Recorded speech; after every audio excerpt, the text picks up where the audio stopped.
إن الحمد لله نحمده ونستعينه ونستغفره ونعوذ بالله من شرور أنفسنا وسيئات أعمالنا. من يهده الله فلا مضل له ومن يضلل فلا هادي له، وأشهد أن لا إله إلا الله وحده لا شريك له، وأشهد أن محمدا عبده ورسوله. يا أيها الذين آمنوا اتقوا الله حق تقاته ولا تموتن إلا وأنتم مسلمون. يا أيها الناس اتقوا ربكم الذي خلقكم من نفس واحدة وخلق منها زوجها وبث منهما رجالا كثيرا ونساء، واتقوا الله الذي تساءلون به والأرحام إن الله كان عليكم رقيبا. يا أيها الذين آمنوا اتقوا الله وقولوا قولا سديدا يصلح لكم أعمالكم ويغفر لكم ذنوبكم، ومن يطع الله ورسوله فقد فاز فوزا عظيما.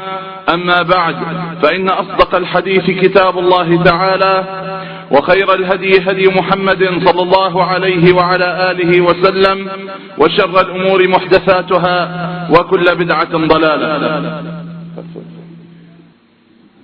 أخرج الإمام مسلم في صحيحه، وقبله الإمام أحمد في مسنده، وقبلهما الإمام مالك في موطئه، من حديث أبي هريرة رضي الله تعالى عنه أن رسول الله صلى الله عليه وعلى آله وسلم قال: إن الله يرضى لكم ثلاثا: أن تعبدوه ولا تشركوا به شيئا، وأن تعتصموا بحبل الله جميعا ولا تفرقوا، وأن تناصحوا من ولاه الله أمركم. ويكره لكم قيل وقال وكثرة السؤال وإضاعة المال. الله تعالى رضي لنا هذه الأصول العظيمة: أن نعبده سبحانه وتعالى، وأن نفرده بالعبادة، وأن لا نجعل العبادة لأحد سواه.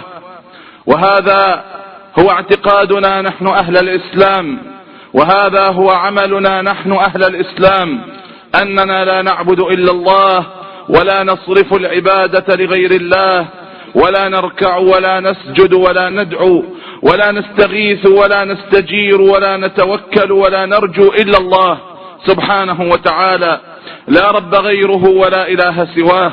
قال الله تعالى: لم يكن الذين كفروا من أهل الكتاب والمشركين منفكين حتى تأتيهم البينة. ما البينة؟ رسول من الله يتلو صحفا مطهرة فيها كتب قيمة، وما تفرق الذين أوتوا الكتاب إلا من بعد ما جاءتهم البينة، وما أمروا إلا ليعبدوا الله مخلصين له الدين حنفاء، ويقيموا الصلاة ويؤتوا الزكاة، وذلك دين القيمة. وقال الله سبحانه وتعالى: تنزيل الكتاب من الله العزيز الحكيم، إنا أنزلنا إليك الكتاب بالحق فاعبد الله مخلصا له الدين، ألا لله الدين الخالص. وقال الله سبحانه وتعالى: فلا تدع مع الله إلها آخر فتكون من المعذبين. وقال الله سبحانه وتعالى: ولا تدع من دون الله ما لا ينفعك ولا يضرك، فإن فعلت فإنك إذا من الظالمين. وهذا هو معنى لا إله إلا الله، هذا هو تحقيق لا إله إلا الله: ألا معبود بحق سوى الله، وألا يعبد أحد من دون الله، وألا تصرف العبادة لأحد إلا الله. فالله سبحانه وتعالى هو المعبود بالحق، وهو الذي تصرف إليه العبادات كلها بالحق، وكل من سواه فإنما يعبد بالباطل وتصرف العبادات إليه بالباطل. الله سبحانه وتعالى هو الذي انفرد بالربوبية، انفرد بالخلق والملك والتدبير، وهو الذي انفرد بأسمائه وصفاته، فلا شريك له في أسمائه ولا شريك له في صفاته. أسماؤه الحسنى وصفاته العلى لا شريك له سبحانه وتعالى فيها. كذلك هو المنفرد بالألوهية، فلا إله حق إلا الله، وبالتالي لا يمكن أن يكون أحد سوى الله مؤلها، أي معبودا، أي مدعوا، أي مرجوا، أي مستغاثا به، أي مستجارا به، أي مستعاذا به، أي متوكلا عليه من دون الله سبحانه وتعالى.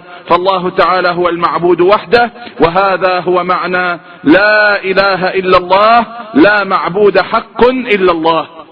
إن الله يرضى لكم ثلاثة: أن تعبدوه ولا تشركوا به شيئا، وأن تعتصموا بحبل الله جميعا ولا تفرقوا، لأن الاعتصام بحبل الله الذي هو الاعتصام بكتاب الله، الذي هو الاعتصام بسنة رسول الله صلى الله عليه وسلم، هذا الذي ينبغي أن يجتمع عليه المسلمون، كل المسلمين في أقطار الأرض كلها لا بد لهم أن يجتمعوا على القرآن والسنة، على توحيد الله تعالى وطاعته، على إفراده بالعبادة وإخلاص الدين له.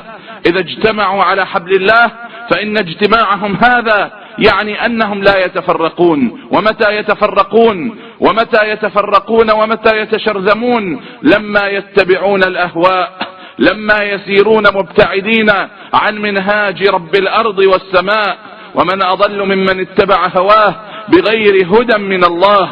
وقال الله تعالى في ناس أولئك الذين طبع الله على قلوبهم واتبعوا أهواءهم. وإلا فالقرآن والسنة لا يدلان إلا على أن المسلمين يجب أن يكونوا جماعة واحدة وحزبا واحدا وفريقا واحدا، على منهاج واحد، على مسلك واحد، على اتباع القرآن والسنة، على السير على ما كان عليه الصحابة والتابعون، على النهج لمنهاج الخلفاء الراشدين المهديين. لا يمكن أن يكون القرآن والسنة دالين على غير هذا المنهاج أو مرشدين إلى غير هذا الطريق. واعتصموا بحبل الله جميعا ولا تفرقوا، واذكروا نعمة الله عليكم إذ كنتم أعداء فألف بين قلوبكم فأصبحتم بنعمته إخوانا وكنتم على شفا حفرة من النار فأنقذكم منها، كذلك يبين الله لكم آياته لعلكم تهتدون. إن الذين فرقوا دينهم وكانوا شيعا لست منهم في شيء، هم ليسوا من منهاج النبي صلى الله عليه وسلم في شيء لما تفرقوا وتشرذموا، والنبي صلى الله عليه وعلى آله وسلم ليس منهم في شيء، إنما أمرهم إلى الله ثم ينبئهم بما كانوا يفعلون. وواجبنا في الدنيا أن نحذر من الافتراق في الدين، وأن نحذر من التحزب على خلاف كتاب الله وسنة رسول الله صلى الله عليه وعلى آله وسلم، وأن تناصحوا من ولاه الله أمركم، أن تناصحوا لا أن تخرجوا، لا أن تقتلوا، لا أن تكفروا المسلمين، لا أن تكفروا حكام المسلمين حتى لو كانوا مخطئين، حتى لو كانوا ظالمين، فإنه لا يجوز في الدين ولا يجوز في كتاب الله المبين ولا في سنة رسول الله صلى الله عليه وعلى آله وسلم الأمين أن يخرج على حكام المسلمين، أن يخرج عليهم بالسيف ولو كانوا بالغين ما بلغوه في الظلم والحيف، ولا أن يخرج عليهم باللسان ولو كانوا على أي حال كان، طالما أنهم لم يخرجوا عن الإيمان ولم يكفروا بالإسلام. ومن يكفر بالإيمان فقد حبط عمله وهو في الآخرة من الخاسرين. لا يجوز أن يخرج على حكام المسلمين مهما كانوا ظلمة أو غشمة أو جورة طالما أنهم مسلمون. والنبي صلى الله عليه وسلم كما في صحيح مسلم في بعض طرقه لما ذكر أنه سيكون في آخر الزمان أئمة قلوبهم قلوب الشياطين في جثمان إنس، حكام قلوبهم قلوب الشياطين في جثمان إنس. قال حذيفة فما تأمرني إن أدركني ذلك؟ قال النبي صلى الله عليه وسلم تسمع وتطيع للأمير وإن ضرب ظهرك وأخذ مالك. هذه ليست انهزامية، وإنما هي تمسك بما يحفظ على الأمة الإسلامية، بما يحفظ عليها المصالح الشرعية التي ينبغي أن تحفظ وينبغي أن يحافظ عليها. أن يضرب ظهرك وأن يأخذ مالك، وتبقى أمور مستقرة وتبقى أمور غير مختلة، ولا يتطور الأمر إلى ما رأيناه تطور إليه في كثير من البلدان. هذا خير من أن يكون الأمر منطلقا هنا وهناك بسفك دماء وفتن وفساد، ولا حول ولا قوة إلا بالله. إذن الأصل الثالث أن تناصحوا من ولاه الله تعالى أمركم، ويكره لكم ثلاثة، يكره الله تعالى لنا ثلاثة: قيل وقال، وكثرة السؤال، وإضاعة المال. وأما قيل وقال فإن الاشتغال بقيل وقال ينشأ عن عدم الانتباه للأمر الذي خلقنا الله سبحانه وتعالى له. إذا لم نفهم معنى قول الله تعالى وما خلقت الجن والإنس إلا ليعبدون فإننا سنشتغل وسننشغل بالقيل والقال. إذا لم نكن منتبهين إلى أنه يجب علينا أن نتعلم ما نصلح به ديننا، وأن نتعلم من كتاب ربنا وسنة نبينا صلى الله عليه وعلى آله وسلم ما به نتبين المنهاج الصحيح الذي ينبغي أن يسلك في الدين والدنيا، فإننا سنكون مشغلين أوقاتنا وسنكون قاضين لأوقاتنا فيما لا ينفع بل فيما يضر، في القيل وفي القال. وفي هذا الزمان سهل جدا الانشغال بالقيل والقال، لأن الذي ليس عنده أحد يكلمه عنده الاتصال بالشبكة العنكبوتية، وعنده القنوات الفضائية والقنوات الأرضية، وفيها من القيل والقال والكلام والجدال والبعد عن شرع الملك المتعال ما يندى له الجبين وما يبكي العين، ولا حول ولا قوة إلا بالله. من أعظم ما يؤدي إليه القيل والقال أن يصل الأمر بسبب القيل والقال إلى الكفر بالله سبحانه وتعالى. وهذا موجود، أن شخصا يتكلم مع شخص فيخوضان في مسألة لا علم لهما بها، هذا يقول رأيا وهذا يقول رأيا، وهذا يتكلم من غير علم وهذا يتكلم من غير علم، وهذا يخوض بجهل وهذا يخوض بجهل، حتى يلفظ هذا في النهاية كلمة من الكفر بالله والعياذ بالله، وحتى يرد عليه الثاني بكلمة من الكفر بالله والعياذ بالله. في المقابل أيضا تجد أن كثيرا من هؤلاء الذين يتداخلون في الشبكات العنكبوتية أسهل شيء عليهم السب والقذف، ويتطور السب والقذف والطعن والشتم بالآباء وبالأمهات وبالأموات، يتطور هذا إلى التكفير وإلى الكلام القبيح وإلى سب فلان ودينه، وربما في بعض البلاد يسب فلانا ودينه وربه والعياذ بالله تعالى. هذا كله في الشبكة الإنترنتية، هذا كله من أسهل ما يكون في هذا الزمان. والله تعالى كره لنا القيل والقال ولو بشيء مباح في الأصل، لما علم الله تعالى ما يؤدي إليه. لما علم الله سبحانه وتعالى أن الاشتغال بالقيل والقال يؤدي إلى أمور محظورة وإلى أمور هي في الشرع منكرة، كره الله سبحانه وتعالى لنا القيل والقال في أصل الأمر. كره الله تعالى لنا قيل وقال وكثرة السؤال. كثرة السؤال يمكن أن يكون بمعنى أن يكثر المرء السؤال والطلب من الناس وأخذ الأموال منهم، وهذا فيه أخبار كثيرة وأحاديث كثيرة عن رسول الله صلى الله عليه وسلم ثابتة في ذم المسألة. أو أن يكون النهي عن كثرة السؤال نهيا عن سؤال المرء عما لا ينفعه في دينه أو دنياه. وكثير من الناس مهمل للسؤال عما ينفعه في دينه أو دنياه، ويسأل عما لا علاقة له به، ويسأل من باب التنطع، من باب التكلف، من باب التعمق، من باب البحث عما لا يجدي عليه نفعا البحث فيه، وعما لا ينفعه بشيء الخوض فيه، وعما ربما لا يصل فيه إلى نتيجة ولا حول ولا قوة إلا بالله. فالمرء المسلم طالب للعلم، متعلم لكتاب ربه، لسنة نبيه صلى الله عليه وعلى آله وسلم، مشتغل بهذا، حريص على عمارة أوقاته في الخير، لا يشتغل بالقيل والقال، ولا يسأل عما لا يحتاج إليه بحال، لا يغتاب أحدا، لا يشتغل بالنميمة بعد الغيبة، فالغيبة ذكرك أخاك في غيبته بما يكره، حتى لو كان هذا الشيء فيه. شخص أعور تقول هذا أعور، هو أعور، نعم هو أعور، لكنه يكره أن تذكره بهذا اللفظ وبهذه الصيغة، لا ينبغي لك أن تذكره.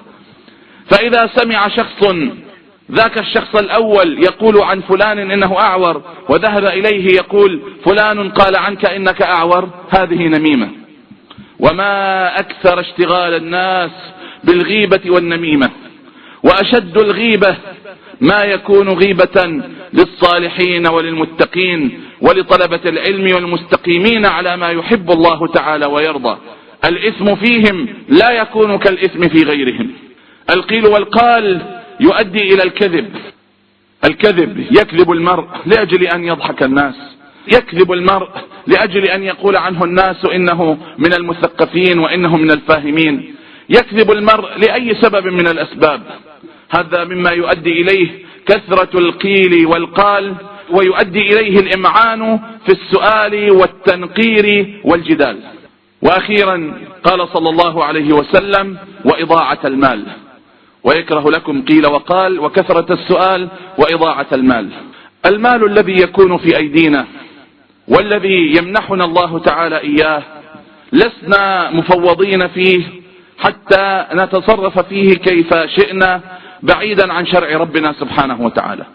لا بد أن يكون تصرفنا في كل شيء في حياتنا بما يحب الله تعالى ويرضى، في بيوتنا، في أنفسنا، في أموالنا، في أحوالنا، في كل شيء لا بد أن يكون على ما يحب الله تعالى ويرضى. والحمد لله، الله تعالى قد أنعم علينا بنعم كثيرة وأباح لنا مباحات كثيرة، ولست تجد في الشرع ضيقا ولا حرجا، والحمد لله رب العالمين. يعني لا يظن أحد أنه إذا ضبط أموره بالكتاب والسنة وكان حريصا على أن يعرف أحكام الكتاب والسنة فيما يتعلق بأمواله وفيما يتعلق بسائر أحواله، لا ينبغي أن يظن أنه سيعيش في ضيق وكرب، ولكنه في الحقيقة سيكون في السعة وفي الفهم الحقيقي للحال التي ينبغي أن يكون كل إنسان، بل كل إنس، كل من كان من الإنس والجن في هذه الدنيا لا بد أن يكون عليه، أن يأتمر بأمر الله سبحانه وتعالى وأن ينتهي عما نهاه عنه الله سبحانه وتعالى. المال كذلك لا بد أن تنظر هذا المال كيف يكتسب، هل يكتسب من حرام أو يكتسب من حلال، هل تحصله من حرام أو تحصله من حلال. والنبي صلى الله عليه وسلم كما في جامع الترمذي وغيره يقول: إن لكل أمة فتنة وفتنة أمة المال. إن لكل أمة فتنة وفتنة أمتي المال. فالمال فتنة عظيمة، حتى ذكر النبي صلى الله عليه وسلم أن المال فتنة هذه الأمة. كم ترى من شخص يغير كلاما له، يغير اعتقادا له، يغير أمرا له، يبيع شرفا له، يبيع أرضا له، يبيع نفسه ربما لعدوه لأجل المال. لأجل المال. على المال يتقاتل الأخوان، على المال يعادي الابن أباه ويظن الأب على ابنه ويتهاجران ويتعاقان بسبب المال. نحن منهيون عن إضاعة المال كما أننا منهيون عن اكتساب المال بالحرام. حصل عندك المال فإنك ينبغي أن تنظر كيف تنفقه، فإنك موقوف ومسؤول عن مالك، من أين اكتسبته وفي أي شيء أنفقته.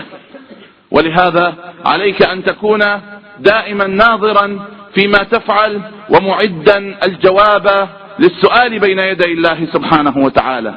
واحذر أن تضيع مالك الذي استخلفك الله تعالى فيه والذي أنعم الله تعالى به عليك، احذر أن تضيعه في معصية الله سبحانه وتعالى، فهذا من كفران النعمة وليس من شكر نعمة الله تعالى عليك بالمال.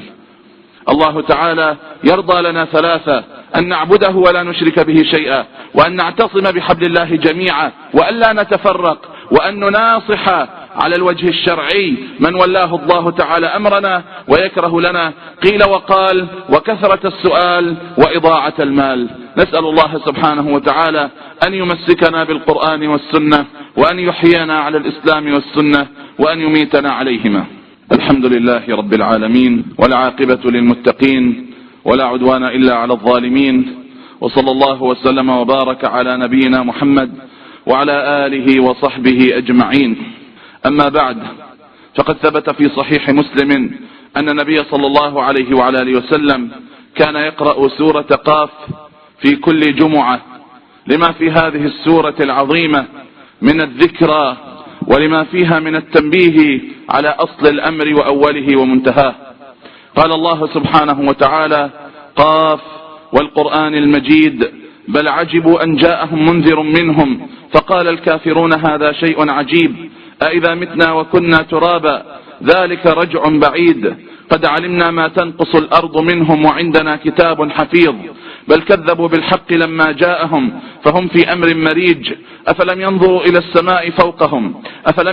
إلى السماء فوقهم كيف بنيناها وزيناها وما لها من فروج، والأرض مددناها وألقينا فيها رواسي وأنبتنا فيها من كل زوج بهيج، تبصرة وذكرى لكل عبد منيب، ونزلنا من السماء ماء مباركا فأنبتنا به جنات وحب الحصيد والنخل باسقات لها طلع نضيد رزقا للعباد، وأحيينا به بلدة ميتا كذلك الخروج، كذبت قبلهم قوم نوح وأصحاب الرس وثمود وعاد وفرعون وإخوان لوط وأصحاب الأيكة وقوم تبع، كل كذب الرسل فحق وعيد، أفعينا بالخلق الأول بل هم في لبس من خلق جديد، ولقد خلقنا الإنسان ونعلم ما توسوس به نفسه ونحن أقرب إليه من حبل الوريد، إذ يتلقى المتلقيان عن اليمين وعن الشمال قعيد، ما يلفظ من قول إلا لديه رقيب عتيد، وجاءت سكرة الموت بالحق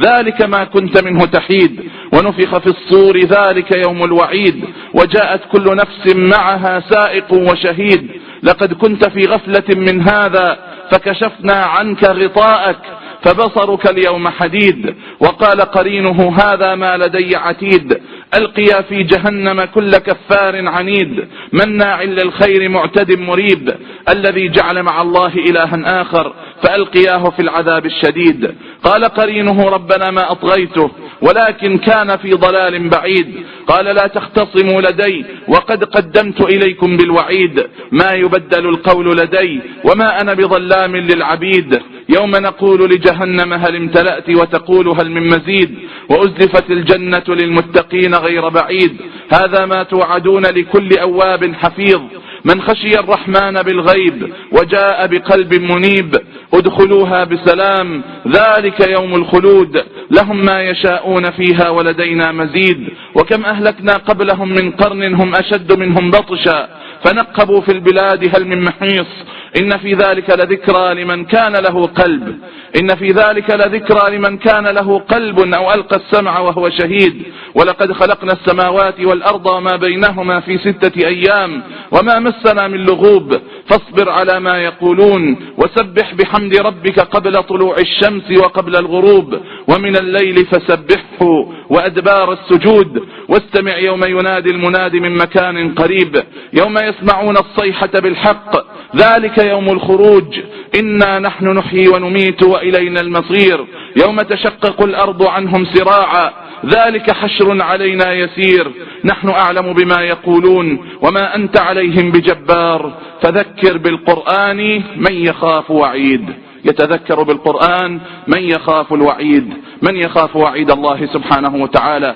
نسأل الله تعالى أن يجعلنا ممن يتذكر بالقرآن وممن يحيا قلبه بالقرآن. ربنا اغفر لنا ذنوبنا وإسرافنا في أمرنا وثبت أقدامنا وانصرنا على القوم الكافرين. ربنا اغفر لنا ولإخواننا الذين سبقونا بالإيمان ولا تجعل في قلوبنا غلا للذين آمنوا ربنا إنك رؤوف رحيم. اللهم أصلح أحوالنا وأصلح أمورنا وأصلح ولاة أمورنا. اللهم اجعل هذا البلد آمنا مطمئنا رخاء وسائر بلاد المسلمين، والحمد لله رب العالمين.